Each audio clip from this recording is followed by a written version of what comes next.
Apple is lying about the iPhone 15. It's gonna have a radical redesign, some major camera upgrades, and a brand new port. At least that's what the rumors say. But if you look back at other popular Apple rumors, you sort of know how this story goes. We think we're getting this when we actually get this. So what are the latest rumors with the iPhone 15 and what's actually going to come in 2023? So let's break down the top 10 or so biggest new features coming to the iPhone 15. Let me tell you what's gonna happen, what's not gonna happen, what leaks you can trust, what you can't.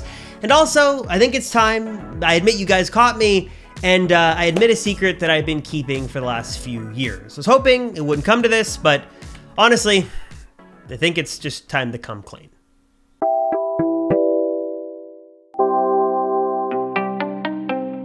It seems like every year we hear the same old thing. This is gonna be the year the iPhone gets really amazing. This is the year that is going to change everything and it's totally going to destroy Android.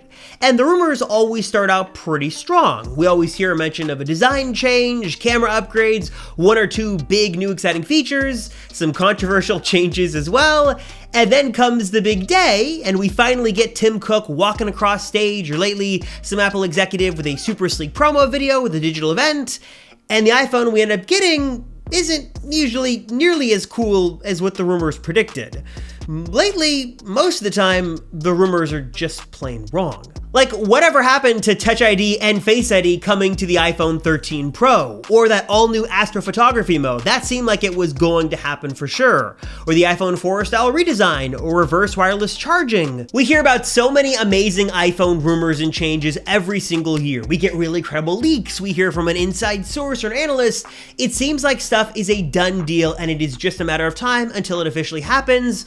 And then a lot of us just end up sort of disappointed. And lately the theme has been, if it seems too good to be true, usually is. So what's actually gonna happen with the iPhone 15 this year? Are we gonna get some really crazy radical redesign, some crazy rear screen on the back? Are we gonna get some new colors, camera upgrades? What theories and rumors are actually going to happen? According to you guys, a lot of you guys, I'm just making this up as I go along. So can you even really trust what I say? We will come back to that, but first, let's start with the biggest story of the year, which is probably gonna be the iPhone 15 redesign. And like any other tidbit of news, it's typically important you know where this is sourced from, and this rumor in particular is coming from Mark Gurman over at Bloomberg. He says that Apple is planning a significant redesign to the iPhone 15 line in 2023, and if you look at Apple's track record, this does sort of make sense. Apple has gone from this tick-tock cycle of having a big redesign and then a small redesign, sort of the big year, then the S year,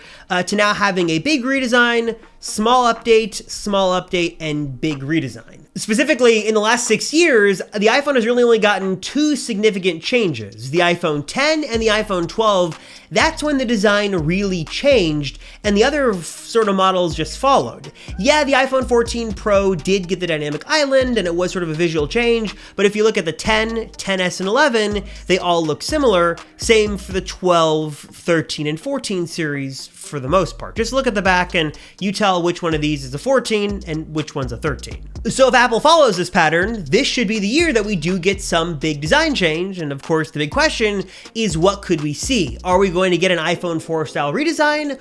Or is that a little too ambitious, and is Apple thinking a little bit smaller this year? According to some recent rumors, what we might see is Apple rounding the back of the iPhone 15, giving you sort of a flat edge screen, but then sort of a rounding of sort of the corners to a glass back, similar to what we had on the iPhone 5C, but of course this would be either aluminum or titanium and not plastic on this super expensive iPhone 15 model. One of the other big rumors for the 2023 iPhone 15 lineup is the expansion of the dynamic island. That, of course, is that little sheet of pixels that sits near the top of your display. And I'm curious, for you guys who own 14 Pros and 14 Pro Maxes, do you really care about the dynamic island? Like, Apple is marketing it like crazy, but the more I use the phone, as excited as I thought I'd be, I kind of really don't care as much as I thought. Let me know down below your thoughts on the dynamic island, but whether you love it or hate it, again, because Apple is marketing this as like the iPhone's best feature ever, it is set to expand to every single iPhone 15 model next year, coming to the 15 and 15 Plus. This is according to display analyst Ross Young, who has been an ultra reliable Apple a leaker, if you can call him that,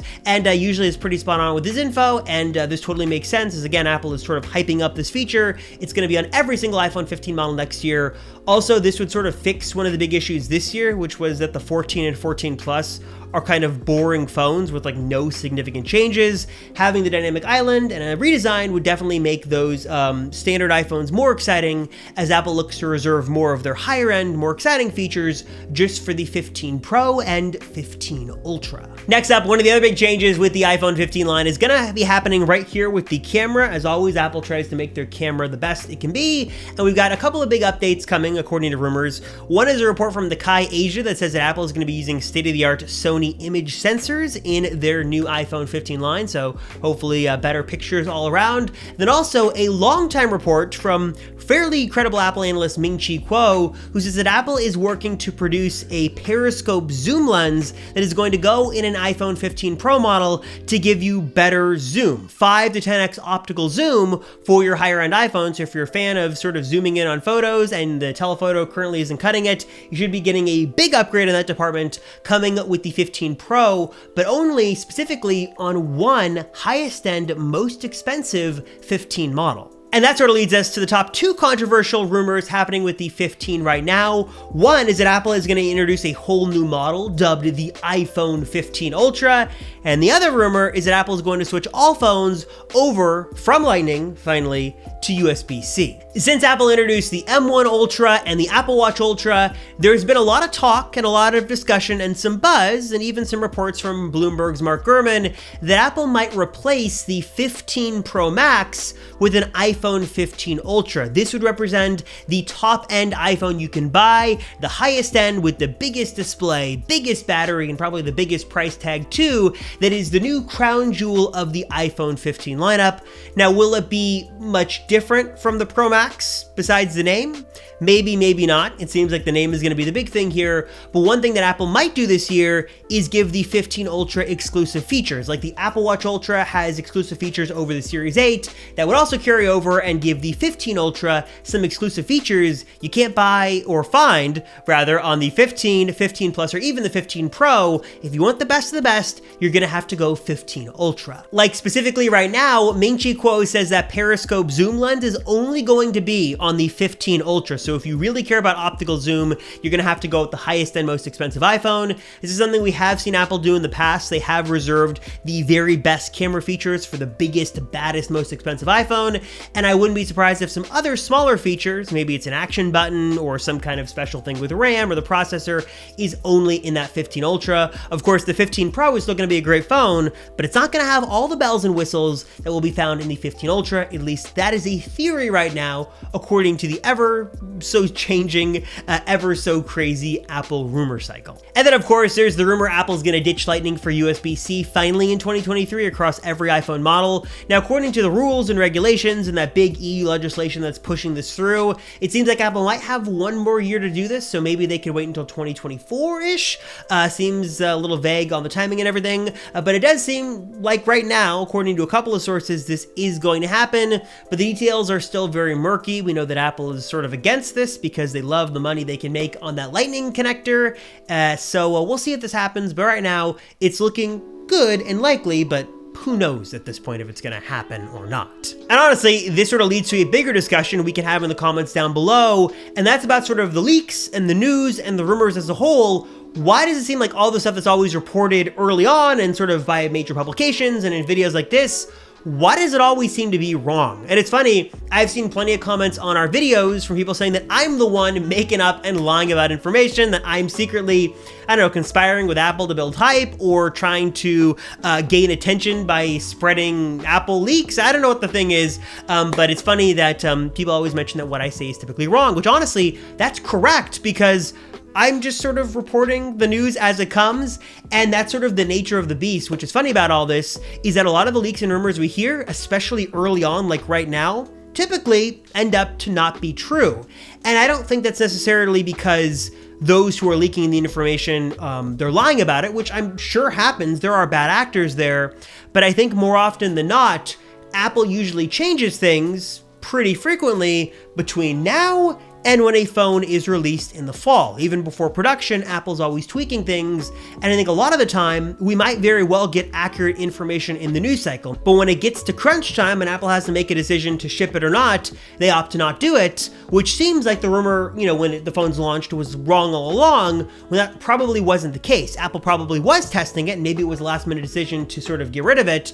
Honestly, we'll never know because we're not inside of Apple, but it does lead to a very interesting question on what rumors can you trust and what she just, immediately discard as, being just plain out false. So I'm curious, what are your thoughts on the iPhone 15 and sort of Apple rumors as a whole? I know a lot of people these days are really trying to distance themselves from rumors because they don't want to be spoiled, they want a spoiler-free experience.